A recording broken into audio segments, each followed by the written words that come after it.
Baជំរាបសួរលោកគ្រូខ្ញុំបាទវងសុគៀងតំណាងឲ្យក្រុមដែលធ្វើវិជ័យ final ជូនលោកគ្រូសម្រាប់ final អញ្ចឹងនេះគឺជាសង្ខេបទៅលើវិជ័យរបស់ខ្ញុំដូចជា model យើងមាន index ក្នុង index ហ្នឹងមាន card មាន category មាន customer មាន order មាន product ហើយនិងមាន user ជាដើមហើយដូចជានៅក្នុង route ខ្ញុំក៏មានដូចជា index មាន admin route មាន authentication route មាន card route មាន category មាន create simple product មាន order route មាន customer route ហើយនិង product route ហើយតកតងទៅក្នុង P app របស់ខ្ញុំនេះគឺមានប៉ុណ្ណឹងហើយខ្ញុំនឹងធ្វើការ test ទៅលើ postman តលជាដំបូងឡើយខ្ញុំនឹងធ្វើការ register ទៅលើ admin មួយអញ្ចឹងបន្ទាប់ពី register ដោយសារតា admin ហ្នឹងខ្ញុំបាន register ហើយអញ្ចឹងវាប្រាប់ថាវា already exist អញ្ចឹងខ្ញុំអត់ចង់បង្កើតវាលើសពីហ្នឹងទេ admin ខ្ញុំឲ្យវាមានតែមួយទៅបានហើយប៉ុន្តែចំពោះ customer នេះក៏វាមានដែរអញ្ចឹងខ្ញុំធ្វើការបង្កើតឲ្យមានមួយទៀត customer តកតង customer អូខេបន្ទាប់ពី register ហើយវានឹងធ្វើការបោះនៅ token ឲ្យអញ្ចឹង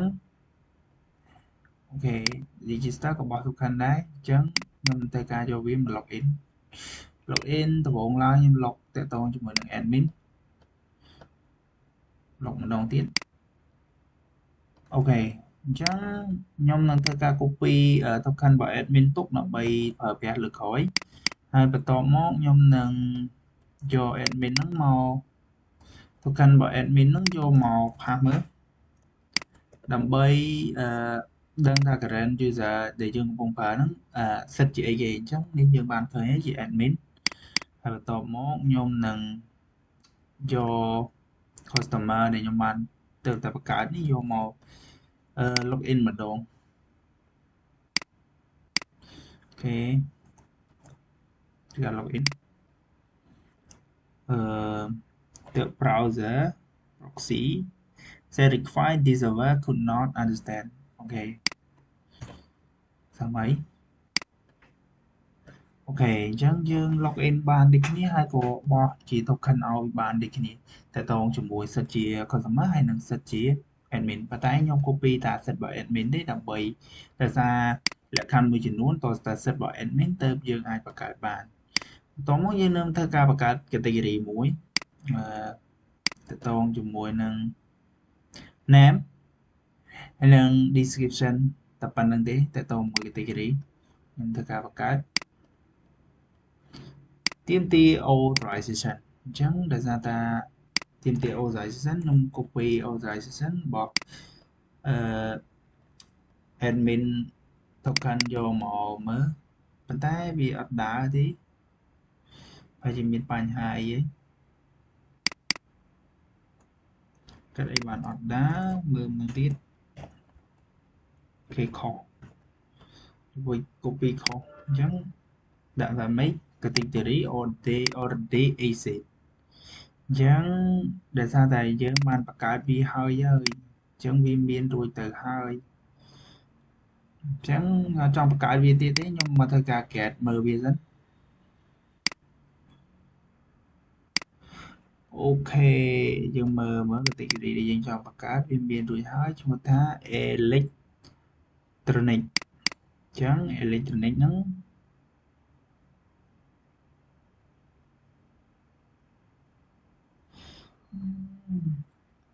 ឈ្មោះវា electronic អូខេវាជា category ដែលមាន ID លេខ5អញ្ចឹងខ្ញុំលុបវាចោលមកទៅដើម្បីឲ្យប្រកាសថាយើងអាចបង្កើតវាបានត្រូវការ token ឲ្យ token អូខេលុប success ហើយបង្កើតឡើងវិញបង្កើតម្ដងទៀតបង្កើតលើកនេះ ID លេខ7អញ្ចឹងដើម្បីដែលថាយើងបង្កើតហើយអញ្ចឹងយើងមក get អញ្ចឹងយើងមកមិញយើងបាន get រួចហើយយើងបាន test មើលរួចហើយអញ្ចឹងយើង test ម្ដងទៀតអូខេយើងបាន ID លេខ7ជាមួយលេខ electronic របស់យើងហើយខ្ញុំនឹង get ជាលក្ខណៈ ID មកវិញ ចឹងខ្ញុំ get ID លេខ1 degree not found ចឹងខ្ញុំដាក់ ID លេខ7ដែលយើងបានបង្កើតមុនហ្នឹងនេះវាឃើញចឹងបន្តមកទៀតខ្ញុំធ្វើការ update តកតងជាមួយនឹង category ចឹងខ្ញុំ update ទៅលើ category លេខ7របស់យើងលេខ7 localization ខាងវាប្រកាសជាត្រូវការហើយបើសិនជាយើងចង់ update ព័ត៌មានចឹងយើងឲ្យវាហើយហ្មងទៅអូខេយើង update បានហើយនេះ update ទៅរង Y API ចឹងយើងមើលមកទៅលើ description គឺ Y API មែនបន្តមកខ្ញុំធ្វើការលុបទៅលើ category ខ្ញុំចង់លុប category ទីម៉ានមើលសិនអូខេខ្ញុំលុប category ទី2ចោលមួយខ្ញុំលុប category លេខ2ចោល success ហើយទៅ get មើលម្ដងទៀតបាត់នៅ category លេខ2បាត់ហើយបន្តមកយើងនឹងធ្វើការ operation ទៅលើ product ចឹងបន្តមកខ្ញុំធ្វើការ create product មួយ create product មួយខ្ញុំត្រូវការឲ្យ token ទៅវាហើយ product ហ្នឹងឈ្មោះ ultra HD នេះត្រូវការ create SKU must be unit អញ្ចឹង product វាឲ្យតម្លៃខ្លាំងទៅលើ SKU ហ្នឹងអញ្ចឹងខ្ញុំធ្វើការលុបចោលដាក់លេខ12ម្ដងអូខេយើងអាច create បានហើយ product របស់យើងមាន ID លេខ10ហើយខ្ញុំនឹង get all product នេះយើងបានមើលយើង get all ហើយយើងទៅមើល ID លេខ12របស់យើងមិញអូខេ ID លេខ10យើងមានហើយយើង find product តាមរយៈ category ចឹងខ្ញុំនឹង find អញ្ចឹងយើងបានគេ add category លេខ7យើង find product តាមរយៈ category លេខ7សូមចឹងដោយសារតែយើងអត់បាន create product ក្នុង category ហ្នឹងទេអញ្ចឹងខ្ញុំប្រើលេខ2ទៅបានហើយលេខ2ក៏0ដែរអញ្ចឹងលេខ3 0លេខ4មានតើតាមានបានវា show ឲ្យយើងឃើញអញ្ចឹងអានេះយើងច្បាស់ហើយ category លេខ4យើងមានហើយនេះយើងប្រើ category លេខ4ដើម្បី add product លេខ10របស់យើងមុនហ្នឹងហើយខ្ញុំ find single product ខ្ញុំ find លេខ10ដែលយើងបាន create មុនហ្នឹងអញ្ចឹងបានដូចគ្នាដោយសារលេខ10យើងប្រកាសហើយវាមានហើយខ្ញុំតោះមកខ្ញុំចង់ update ដោយសារ ID លេខ1នេះប្រហែលជាអត់មានទេអញ្ចឹងខ្ញុំ update ID លេខ10មកទៅខាងខ្ញុំឲ្យវាទៅដែរខ្ញុំ update ទៅលើ description ហើយនឹង quality ខ្ញុំឲ្យវា22អូខេខ្ញុំដាក់លេខ10យើងមាន quality ឡើង22ហើយនឹង description ក៏បដូរដែរហើយនឹង price ក៏បដូរទៅតាមហ្នឹងដែរហើយបន្តមកខ្ញុំធ្វើការ delete product លេខ10ដែលយើងបានបង្កើតមុននឹងចោលអញ្ចឹងវាទាមទារ token ដូចនេះ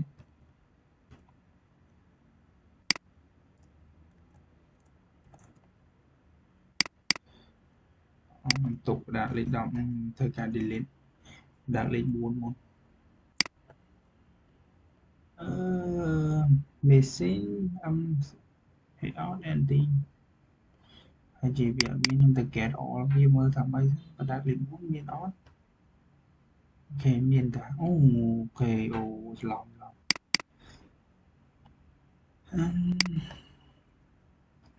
បណ្ដា ID លេខ1 ID លេខ1មានលេខ3មានអញ្ចឹងខ្ញុំលុបលេខ3ខ្ញុំធ្វើតេស្តទៅលើលេខ3 ID លេខ3 invalid ដូចគ្នាខ្ញុំលុបលេខ10មុនហ្នឹង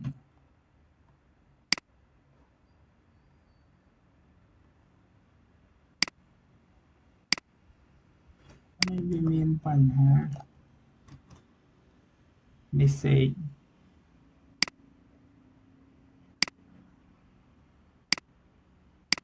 body token authorization ហើយជាមានបញ្ហាអញ្ចឹងខ្ញុំទៅ get វាមើលថាម៉េចលើ product not route delete update ID លើ ID អានេះ delete ទៅលើ ID delete ទៅលើ ID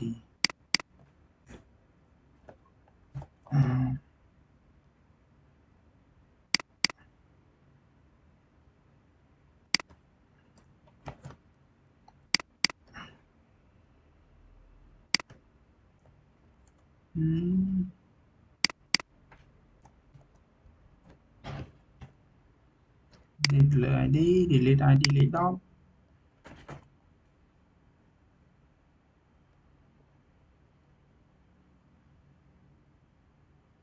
10delete ពេលដល់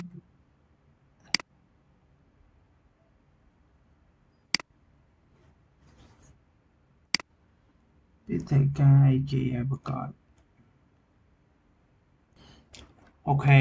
មុនហ្នឹងវា error តាក់ទងជាមួយនឹងtoken អញ្ចឹងខ្ញុំបានដាក់ token ចូលហើយអញ្ចឹងខ្ញុំធ្វើការលុបតាក់ទងជាមួយនឹងបដាកលេខ1អូខេលុបបដាកលេខ3អូខេអញ្ចឹងបន្ទាប់ពីបានលុបបដាកហើយខ្ញុំធ្វើការតេស្តតាក់ទងជាមួយនឹង customer profile អញ្ចឹងខ្ញុំcreate customer profile មួយខ្វះទឹកខាន់អញ្ចឹងខ្ញុំបោះ token ចូលខ្ញុំអាច create profile ថ្មីហើយខ្ញុំធ្វើការ get profile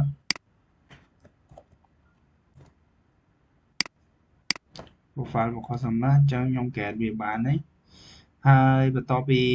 customer profile ផ្សេងៗខ្ញុំទៅចូលទៅកាន់ card operation អញ្ចឹង card ក៏ទាមទារ token ដែរហើយតកតងជាមួយនឹងអញ្ចឹងធ្វើការ get វាចូលអូខេអញ្ចឹងវាមានដូចជាតន័យដែលយើងបាន get យកមកហើយតន័យវាគួរតែតេ quality តេហើយខ្ញុំធ្វើការ update តកតងជាមួយនឹង ID ទី1ហើយនឹង quality របស់វាអញ្ចឹងខ្ញុំ update វា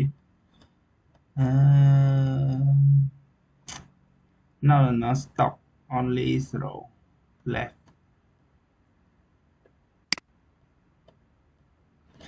ខ្ញុំធ្វើការ update តកតងនឹង product ទី2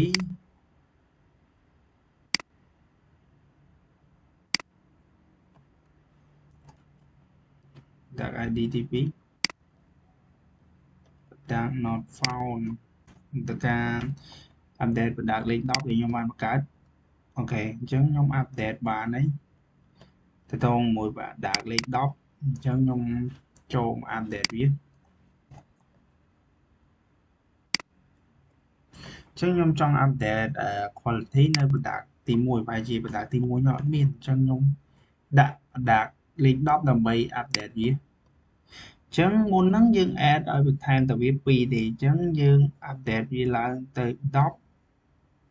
ញ្ចឹង product ID លេខ2ឡើងទៅ10ណា product ID លេខ1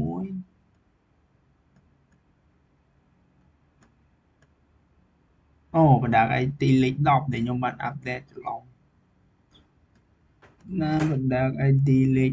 10នេះ ID លេខ10អញ្ចឹងចំនួនវាឡើង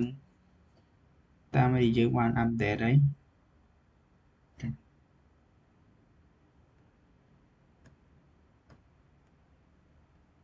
អូខេអ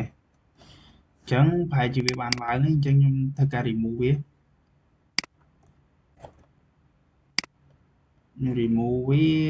remove វាអស់ item នៃយើងបាន remove គឺអស់លេងហើយបន្តមកចូលដល់ order crude operation ខ្ញុំធ្វើការ order ទៅលើបន្ទាប់ពី order ហើយវាយើងត្រូវការបោះទីតាំងហើយនឹង billing shop address ផ្សេងៗអញ្ចឹងអានេះយើងអាច order បានហើយយើង get my order អញ្ចឹង order មិញ order ដោយ admin អញ្ចឹងយើងមើលមើលនេះទិន្នន័យយើងបាន order ហើយបន្តមកមានដូចជា update status ហើយជាដើម update status តើតើត update status លក្ខណៈថាទៅលើ shopping status មួយណាយើង pay ហើយយើង update វាមកដើម្បីជាការបញ្ជាក់ហើយបន្តមកមានដូចជា admin manage យើង admin manage ទៅការធ្វើខណ្ឌរបស់ admin នេះគ្នាយើងកន្លែងនេះយើងចង់បាន status អញ្ចឹងយើង get dashboard status ចង់ដឹងថា status ណាវាដើរណាវាជោគជ័យណាវាអីចំនួនលុយចំណូលចំណាយអីបានប៉ុន្មានហើយអានេះយើង get all user អញ្ចឹង user របស់យើង missing Australia user របស់យើងមានដូចជា3 user ខ្ញុំបានបង្កើត3